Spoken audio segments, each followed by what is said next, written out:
Yeah. So joining us now for more, GOP gubernatorial candidate Steve Hilton. So, Steve, the liberal media trying to attack the messenger now who uncovered or made public the daycare fraud in Minnesota instead of investigating really the fraud. I saw a few stories. There were other reporters that called some other daycares in Minnesota and asked them if they were legitimate. Over the phone, those daycares answered yes, so the stories took them at their word. So is the fraud going to get the proper sunlight, you think? Well, it is thanks to independent investigative journalists like Nick Shirley, who's just done us all a massive favor. And I hear that he'll turn his attention to California next, which is, of course, greatly welcome, as I am doing. We've got some announcements on that next week, because we've said all along that the fraud, however bad it is in Minnesota, and we know it's very bad and it seems to be getting worse by the day, as you just reported, it's 1,000 times worse here in California, because you've had 16 years now of uninterrupted one-party rule by the Democrats. No accountability, no checks and balances. You've got the ideology of leftism growing, big government, these endless welfare programs, stronger here in California than anywhere else. And so when you have the media trying to cover up for what happened in Minnesota and what happens in these blue states, it just tells you that it's all about partisanship for them instead of what we should all be focused on, which is, number one, saving taxpayers' money. And secondly, where we do have to pay taxes, make sure it's spent on what it was intended for, rather than being lost in fraud and corruption, which is what happens in these blue states. That's what you get from Democrats. Right. So, Steve, I'm going to get back to California in a second, but listen to this right here.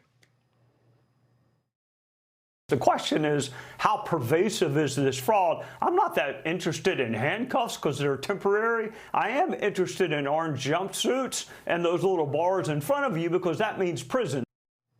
So will anyone overseeing the programs where the fraud went for a long time get charged? I mean, someone must have approved the checks. Well, this is why it's so important. And Kash Patel's made this clear. You've got the FBI involved here, because these are crimes. It is outrageous to steal money. That's what this is. It's theft of money, of taxpayers' money.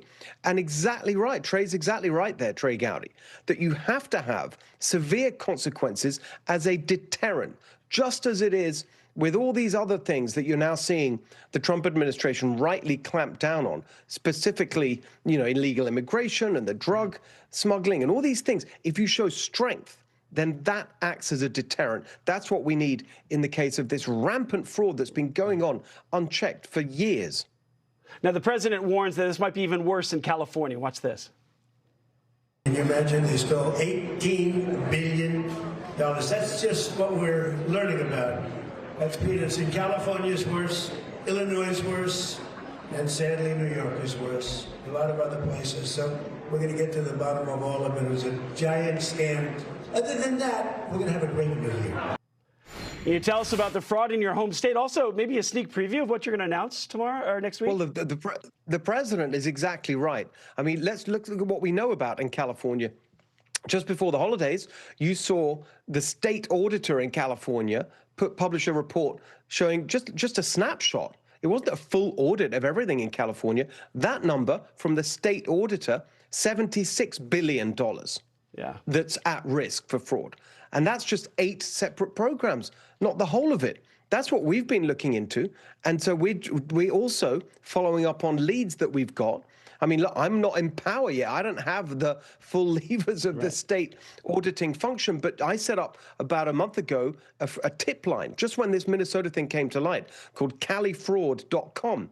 We've received hundreds of anonymous tips showing different areas to look into, which is what we're doing now with the resources that we have. And we're going to be announcing more next week, and the plan that I will have to stop this, to save taxpayer money so we can cut taxes. Well, Steve, we'll look forward to hearing that plan next week and have you back on. Appreciate it. Thanks, Steve.